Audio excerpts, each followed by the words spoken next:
नमस्कार साथियों, ये आर्टिकल जो है राष्ट्रीय सहारा में छपा हुआ है, जिसका टॉपिक है स्वतंत्रता आंदोलन का अहम मोड़, जिसको राकेश त्रिपाठी जी ने लिखा है और ये 4 फरवरी 2021 का आर्टिकल है।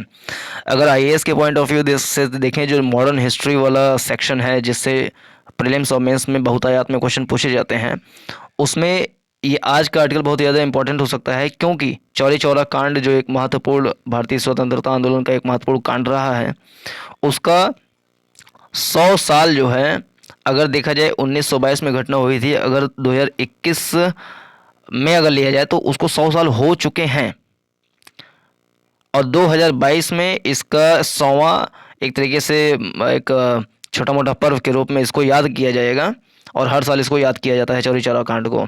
तो 2022 में इसको 100वीं बार याद किया जाएगा, एक एनिवर्सरी के रूप में मनाया जाएगा।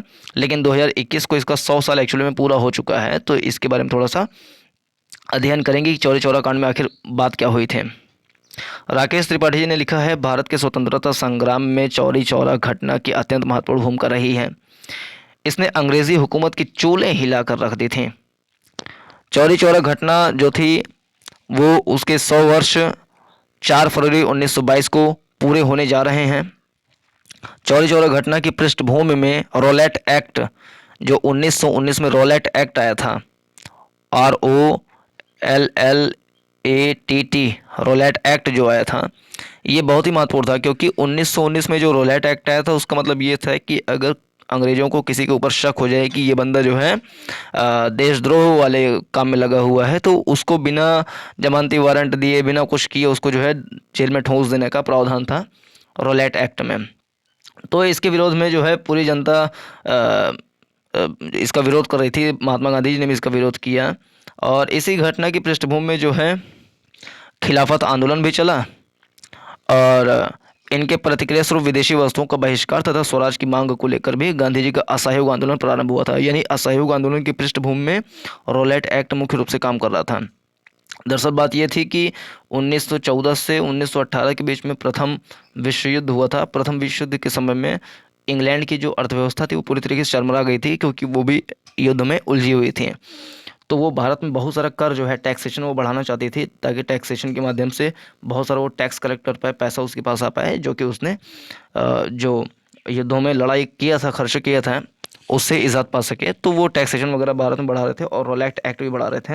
रॉलेट एक्ट इसलिए भी बनाए थे क्योंकि विश्व युद्ध के समय में जो है वो भारत के ऊपर ज़्यादा ध्यान नहीं दे पा रहे थे और भारत उस समय मजबूत होता जा रहा था इकोनॉमिक की दृष्टि से। क्यों? क्योंकि इंग्लैंड जो युद्ध में उलझा हुआ है, वो उसकी इकोनॉमी कैसे चलती थी? भारत में कच्चा माल लेता था, रॉ मटेरियल, उस रॉ मटेरियल को लेकर के जाता था, इंग्लैंड में पकाता था, बनाता था, उसके बाद फिर ला करके भारत में बेचता था ऊँचे दाम पर। यानी भारत से जो कच्चा माल है, जैसे मान लो कपास है, कपास को यहाँ से मान लो 10 रुपये में लिया, फिर इंग्लैंड लेकर के गया, 5 रुपये में इंग्लैंड लेकर के पहुँच गया मान लो 1 किलो कपास को, तो उसका कुल मिला के 15 रुपये लगा। अब यहाँ पर पकाया वकाया मान लो 20 रुपये बन गया उसका, फिर कपड़ा वपड़ा बनाया, उसको बुना 25 रुपये बन गया उसका, लेकिन भारत में आकर के उसको 50 रुपये में बेच दिया। यानी जस्ट दोगुना मान लो इस तरीके से फ़ायदा कमा रहे थे। तो विश्व युद्ध के समय में वो भारत से इंग्लैंड की तरफ जो है अपने कच्चे माल को भारत से इंग्लैंड की तरफ नहीं ले जा पा रहे थे। इसके वजह से ये जो 25 रुपये मुनाफा उनको मिल जाता था, इस टाइप से ये एग्जाम्पल के रूप में है कि लगभग जो इस तरीके से जो पैसा कमा रहे थे वो बहुत ज़्यादा भारत को जो लूट रहे थे, वो स्थिति लगभग 4-5 साल तक जो है बंद हो चुकी थी। तो सारे के सारे रॉ मटेरियल जो भारत में उत्पन्न होते थे, उसी रॉ मटेरियल को भारत में ही बनाया जाता था सामान को। तो जो भारत के बुनकर वगैरह थे, जो लाहे थे, उनकी स्थिति मजबूत होती जा रही थी। जब उनकी आर्थिक स्थिति मजबूत हो रही थी, उनके पास पैसे आ रहे थे, तो वो धीरे धीरे राजनीतिक क्षेत्र में भी आगे बढ़ने का प्रयास करेंगे ही, क्योंकि जब आर्थिक किसी के जेब में जब पैसा होता है तभी वो कोई काम कर पाता है, सामाजिक वाला काम, राजनीति वाला काम। जब जेब में पैसा नहीं होता है तो बहुत ज़्यादा दिक्कत होती है। तो जेब में पैसा जब आने लगा, स्थिति मजबूत होने लगी, तो अंग्रेज़ जो है उससे घबरा गए थे और लगभग शायद उसी के लिए ही उन्होंने रॉलेट एक्ट बनाया था, क्योंकि भारत में स्थिति इन लोगों की मजबूत हो रही है, तो वो कहीं हिंसक या कुछ राजनीतिक सक्रियता ना दिखाने लगे, इसलिए इसको बनाया था कि किसी को भी एक शक के आधार पर उनको अंग्रेज जो है जेल में ठूंस सकते थे। तो इसके कारण से गांधी जी ने असहयोग आंदोलन भी चलाया था और खिलाफत आंदोलन जो है इसी के बाद चला था। असहयोग आंदोलन 1920-21 में स्टार्ट हुआ था और 1900 1920 के आसपास में ही खिलाफत आंदोलन भी शुरू हुआ था, जो कि 1924 में समाप्त हो गया, जब मुस्तफ़ा कमाल पाशा, जो तुर्की के एक तरीके से अतातुर्क थे, यानी फादर ऑफ टर्की कहा जाता है जिन्हें, मुस्तफ़ा कमाल पाशा को, उन्होंने 1924 में जो खिलाफत वाला लड़ाई है खलीफा पद के लिए, उसको ही समाप्त कर दिया था। तो भारत में भी खिलाफत आंदोलन समाप्त हो गया था। तो यही असहयोग आंदोलन चलाए थे महात्मा गांधी जी। और एक जो अधिवेशन महत्वपूर्ण है, जो कि नागपुर अधिवेशन कहा जाता है, नागपुर अधिवेशन में इसको पारित भी करवाया था, सभी ने इसको माना भी। और जो देसी वस्तुएं, जो विदेशी वस्तुएं, उसको बहिष्कार भी किया जाने लगा। स्वराज जो है उसकी मांग भी तेज़ी से उठने लगी थी। और देश में अंग्रेजी सामान जो है, उसको सामानों को बहिष्कार किया जाने लगा। इसी क्रम में संयुक्त राज्य यानी संयुक्त प्रांत जिसको बोलते हैं, उत्तर प्रदेश का पुराना नाम संयुक्त प्रांत था, उत्तर प्रदेश के विदेशी कपड़ों एवं अन्य वस्तुओं के बड़े बाजार शाहजहां तथा चौरी चौरा में भी आंदोलन चलाने की योजना थी। यानी जो असहयोग आंदोलन था, असहयोग आंदोलन का मोटी मोटा मतलब कि विदेशी वस्तुओं का उसमें बहिष्कार करना है और अपने वस्तुओं का ही प्रयोग करना है, खादी वस्त्र पहनने हैं ताकि हमारे जो लहे जो है मजबूत हो सकें, उनके पास, उनके हाथों में पैसा जाए, हम इम्पोर्टेड माल ना पहने बल्कि अपने देसी माल पहने और हमारे लोगों के पास पैसा जाए। एक तरीके से वो असहयोग आंदोलन का एक भाग था। तो लोगों का एक ये भी प्लान था कि जो विदेशी कपड़े हैं उनको एक तरीके से हटाया जाए, विदेशी कपड़ों एवं अन्य वस्तुओं के बड़े बाजार शाहजहां तथा चौरी चौरा में भी आंदोलन चलाने की योजना थी। यानी जो गोरखपुर जिला है उत्तर प्रदेश का, उसमें एक बाजार था शाहजहां और एक बाजार था चौरी चौरा। वहाँ पर विदेशी वस्तुओं का, कपड़ों का जो है व्यापार चल रहा था, बाजार लग रही थी। तो लोग वहाँ पर आंदोलन चलाने का प्रयास कर रहे थे कि वहाँ पर आंदोलन चलाया जाए और शाहजहां बाजार में जो विदेशी वस्तुएं और चौरी चौरा में जो विदेशी वस्तुएं बेची जा रही हैं उस पर रोक लगाई जा सके, ताकि असहयोग आंदोलन अच्छे तरीके से काम कर सकें। इसी कड़ी में 2 फरवरी 1922 को चौरी चौरा के भोपा बाजार में, ये बाजार ध्यान रखना है, 2 फरवरी को चौरी चौरा के भोपा बाजार में शराब की एक दुकान बंद कराने, यानी शराब की दुकान बंद कराने और खाद्यान्न की बढ़ती कीमतों के विरोध, खाद्यान्न की कीमत बढ़ गई थी क्योंकि लगभग उसी समय टैक्सेशन बहुत ज़्यादा जो ब्रिटिश सरकार है वो बढ़ा दी थी भारत में। तो भोपा बाजार में शराब की दुकान बंद कराने, खाद्यान्नों की बढ़ती कीमत के विरोध में और विदेशी कपड़ों और वस्तुओं के बहिष्कार के लिए कुछ लोगों ने प्रदर्शन शुरू कर दिया। ये सब असहयोग आंदोलन का एक पार्ट था कि शराब की दुकान को बंद करवाना है, जो खाद्यान्न की बढ़ती कीमत है वो सबको कंट्रोल करना चाहिए सरकार को, विदेशी कपड़ों और वस्तुओं का बहिष्कार करना है, अपने देसी वस्तुओं को पहनना है, स्वराज की मांग करना है। ये सब असहयोग आंदोलन के पार्ट थे।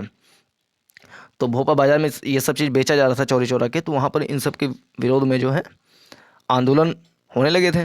तो और इसका जो नेतृत्व है वो सेना से सेवानिवृत्त सैनिक भगवान अहिर कर रहे थे। यानी चौरी चौरा के भोपा बाजार में जो ये आंदोलन हो रहे थे उसका जो नेतृत्व है सेना में सेवानिवृत्त एक सैनिक थे, इनका नाम था भगवान अहिर, वो कर रहे थे।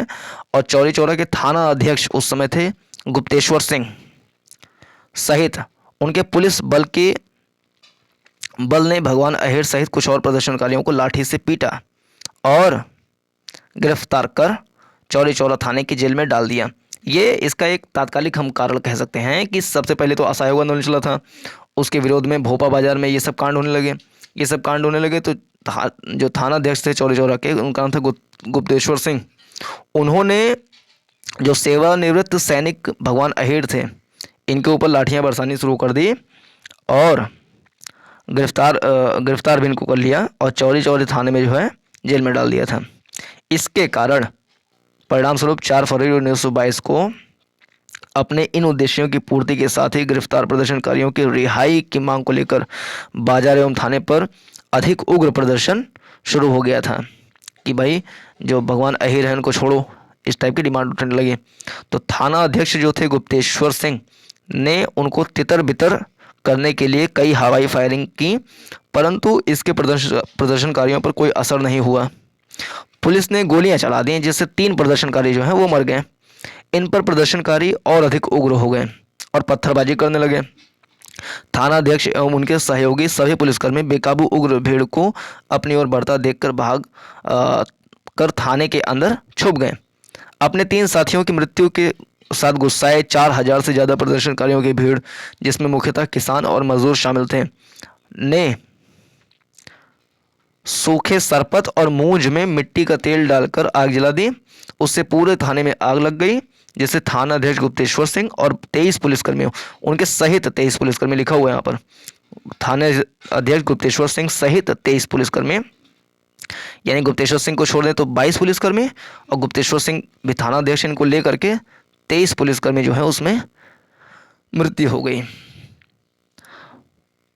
चौरी चौरा पुलिस बल की इतनी बड़ी संख्या में मारे जाने से हिली ब्रिटिश हुकूमत ने चौरी चौरा कस्बे सहित इर्द गिर्द मार्शल लॉ लगा दिया था। मार्शल लॉ मतलब होता है कि एक ऐसा कानून जिसमें कोई व्यक्ति बाहर नहीं निकल सकता है, बहुत कठोर होता है। लोग अपने घर के अंदर में रहते हैं, जो पुलिस है या जो मिलिट्री वगैरह है वो घर के आसपास में मंडराती रहती है, कर्फ्यू टाइप का होता है, तो मार्शल लॉ लग जाता है। तो सैकड़ों लोगों को आसपास के गांव में गिरफ्तार किया गया, इस शक में कि कौन कौन इसमें शामिल था। इस बीच महात्मा गांधी चौरी चौरा घटना से बहुत क्षुब्ध हुए। उनका मानना था कि स्वराज की प्राप्ति के लिए अहिंसा ही उपयुक्त मार्ग है, यानी अहिंसा ही उपयुक्त मार्ग है। नॉन वायलेंस जो है इज़ द मेन की टू फाइंड ए फ्रीडम, या फिर स्वराज पाने के लिए हमें अहिंसा की नीति का पालन करना पड़ेगा, क्योंकि हमारी शक्ति अभी अंग्रेजों की तुलना में कमज़ोर है। अगर हम हिंसा करने पर उतारू हो जाएंगे तो वो हमारी आंदोलन को बड़े आराम से दबा देंगे। अहिंसा से अगर हम उनके ऊपर दबाव बनाएंगे तो आंदोलन ज़्यादा समय तक चलेगा, टिकेगा, उनके ऊपर प्रेशर बनेगा। तो प्रेशर बिल्डअप करने के लिए हमें हिंसा अगर करेंगे तो वो हमें दबा देंगे। तो स्वराज पाने के लिए हमें अहिंसा की नीति का पालन करना पड़ेगा। हिंसा का मार्ग अपनाया जाना सर्वथा गलत है। उन्हें प्रतीत हुआ कि अभी देशवासी स्वतंत्रता संग्राम के लिए समुचित रूप से प्रशिक्षित नहीं हुए हैं, अतः जनमानस को बिना समुचित प्रशिक्षण दिए असहयोग आंदोलन छेड़ देने के लिए उन्होंने अपने आप को दोष ठहराया। उन्होंने चौरी चौरा घटना के अपराध को अपराध करार दिया है। गांधी जी ने कहा यह अपराध है जो इन लोगों ने किया है। इस घटना के विरुद्ध उन्होंने 5 दिन का अनशन रखा तथा अंततोगत्वा 12 फरवरी 1922 को असहयोग जो है ये बारदोली अखिल भारतीय कांग्रेस सम्मेलन में इसको वापस ले लिया गया। तो 12 फरवरी 1922 को असहयोग आंदोलन को वापस ले लिया गया। तो फिर से एक बार रिकॉल अगर करना चाहें तो 4 फरवरी को ये घटना हुई, चौरी चौरा के भोपा बाजार में थाने में आग लगा दी गई थी, 23 पुलिसकर्मी उसमें मर गए थे। तो गांधी जी ने उसमें एक तरह से क्रोध व्यक्त किया, या कहें कि अच्छा उसको नहीं माना, असंतुष्टि व्यक्त की। और 12 फरवरी को बारदोली की कांग्रेस कमेटी में उन्होंने ये प्रस्ताव रखा कि हम इस आंदोलन को वापस लेते हैं, और असहयोग आंदोलन की वापस करने की घोषणा उन्होंने कर दी। गांधी जी के फैसले से कांग्रेस के चोटी के बड़े नेता जो थे वो बहुत ज़्यादा असंतुष्ट और आहत हुए। जैसे अगर हम सुभाष चंद्र बोस जी को लें तो वो भी बड़े आहत हुए थे इस बात से। इनमें प्रमुखतः मोतीलाल नेहरू थे, जिनको अच्छा नहीं लगा ये बात कि असहयोग आंदोलन को वापस ले लिए हैं। चित्तरंजन दास थे, NG केलकर और GS घरपड़े, M श्रीनिवास जैसे नेता शामिल थे। इन नेताओं ने कांग्रेस से अपना संबंध तोड़ लिया और अपनी एक अलग पार्टी बनाई, स्वराज पार्टी। 1924 में इसका गठन हुआ था, स्वराज पार्टी। लाला लाजपत राय ने कह दिया था कि जितना बड़ा व्यक्तित्व उसी के अनुपात में आंदोलन को धक्का लगा, यानी कि जितना बड़ा व्यक्तित्व है गांधी जी का उतना ही बड़ा धक्का लगा जब उन्होंने इसको छोड़ दिया, इस आंदोलन को वापस ले लिया। परंतु स्वराज पार्टी बन जाने के पश्चात भी गांधी जी के जो कद हैं वो उस पर कमी नहीं आई, वो स्वतंत्रता आंदोलन में आगे भी काम करते रहे। इसी बीच 10 मार्च को गांधी जी को गिरफ्तार करके 6 साल के लिए जेल में डाल दिया गया। 10 मार्च 1922 को जेल में डाल दिया गया, परंतु जेल में उनकी तबीयत खराब हो जाने के कारण 2 साल के भीतर ही उन्हें, यानी कि 1924 में उन्हें रिहा कर दिया गया। इधर ब्रिटिश हुकूमत ने चौरी चौरा कस्बे के इर्द गिर्द गाँवों से कुल लगभग 228 लोगों को गिरफ्तार कर आगजनी, लूट और हत्या का मुकदमा चलाया। इनमें से 6 लोगों की मृत्यु पुलिस कस्टडी में हो गई। गोरखपुर जिला एवं सेशन कोर्ट में लगभग 8 महीने चले इस मुकदमे में गोरखपुर जिला एवं सत्र न्यायाधीश ने 172 अभियुक्तों को फांसी की सजा सुनाई। 3 अभियुक्तों को 2-2 साल की सजा सुनाई तथा 47 लोगों को संदेह के लाभ में बरी कर दिया। इस फैसले से पूरे देश में वृहद स्केल पर विरोध प्रदर्शन शुरू हो गया, खास करके वामपंथी संगठन में, विशेष रूप से एम.एन. रॉय जो थे। एम.एन. रॉय को भारतीय संविधान का सलाहकार भी माना जाता है। इन्होंने संविधान सभा बनाने की जो विचार है सबसे पहले इन्होंने दिया था, लेकिन स्पष्ट रूप से पहला विचार जवाहरलाल नेहरू को जाता है कि उन्होंने दिया था संविधान सभा बनाने का, लेकिन एम.एन. रॉय का भी उसमें नाम आता है। ये एक वामपंथी कम्युनिस्ट नेता थे, उन्होंने भी इसका विरोध किया था।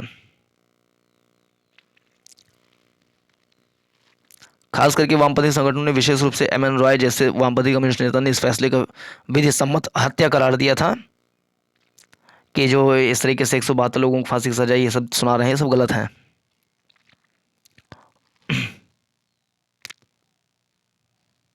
फैसले के खिलाफ जिला कांग्रेस कमेटी गोरखपुर ने इलाहाबाद हाई कोर्ट में अपील की। इस अपील की पैरवी महामना मदन मोहन मालवीय ने की थी, जिन्होंने एक तरीके से जो बनारस हिंदू विश्वविद्यालय है उसकी स्थापना की थी, महामना मदन मोहन मालवीय जी।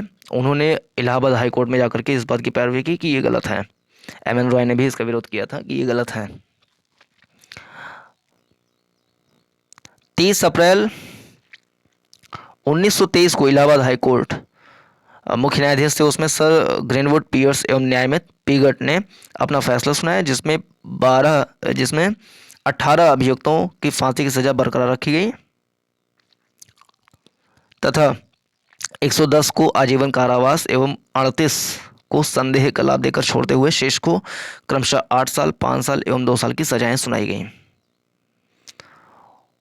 1923 में, यानी कि अगले साल क्या हुआ, 1923 में ब्रिटिश हुकूमत ने चौरी चौरा घटना में शहीद हुए पुलिसकर्मियों की याद में थाने परिसर में स्मारक बनवाया, जिसमें शहीद सभी 23 पुलिसकर्मियों के चित्र और नाम दर्ज किए गए, यानी कि जो ठाकुर थे सिंह, उनका भी उसमें नाम आया होगा। पूर्व प्रधानमंत्री स्वर्गीय इंदिरा गांधी, जो कि 1967 से लगातार यानी कि 77 तक प्रधानमंत्री रही थी, फिर 1980 से 84 तक प्रधानमंत्री रही थी, फिर अक्टूबर 1984 में उनकी किसी सिख उनके बॉडीगार्ड ने गोली मारकर उनकी हत्या कर दी थी। तो वही इंदिरा गांधी ने चौरी चौरा की घटना के 60 साल बाद इन शहीदों की स्मृति में शहीद स्मारक भवन शहीद पुलिस स्मारक के विपरीत दिशा में बनवाया। 6 फरवरी 1982 को शिलान्यास किया, जबकि पूर्व प्रधानमंत्री स्वर्गीय नरसिम्हा राव 18 जुलाई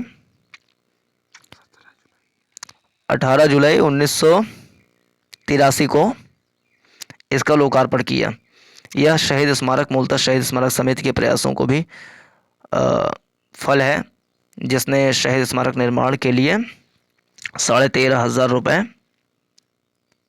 चंदे के माध्यम से इकट्ठे किए थे। यह स्मारक 12.2 मीटर ऊंचा है। इसको थोड़ा ध्यान रख सकते हैं प्रीलिम्स पॉइंट ऑफ व्यू से कि शहीद स्मारक निर्माण करवाया था, किसने करवाया था? स्वर्गीय नरसिम्हा राव ने करवाया था। किसकी सिफारिश पर? तो शहीद स्मारक समिति की सिफारिश पर कराया था, और जिसकी ऊंचाई 12.2 मीटर है। फांसी पर चढ़ाए गए 19 प्रदर्शनकारियों के नाम इस शहीद स्मारक पर उद्धृत हैं। ध्यान रहे कि यहाँ पर 19 जुलाई 1993 है। ये हिंदी वाला लेटर है, थोड़ा सा 1993 है। 8 को इस तरीके से लिखा जाता है जैसे कि यहाँ पर दिखाया गया है, ये 8 है। अगर देखें तो ये वाला जो लिखा हुआ है इसमें, ये वाली संख्या ये 8 है। 1982 ये लिखा हुआ है, तो ये वाला 9 हो गया, ये वाला 8 हो गया। इसी तरीके से ये वाला भी 19 जुलाई 1993 है। तो उसी समय नरसिम्हा राव प्रधानमंत्री थे। तो ये था इसका पूरा एनालिसिस, जिसमें हमने चौरी चौरा कांड के बारे में थोड़ा सा अध्ययन करने का प्रयास किया, जो कि मॉडर्न हिस्ट्री के लिए इम्पोर्टेंट हो सकता है। इस बार प्रीलिम्स में पूछ सकते हैं। उम्मीद करते हैं समझ में आ गई होगी। Thanks for watching. नमस्कार।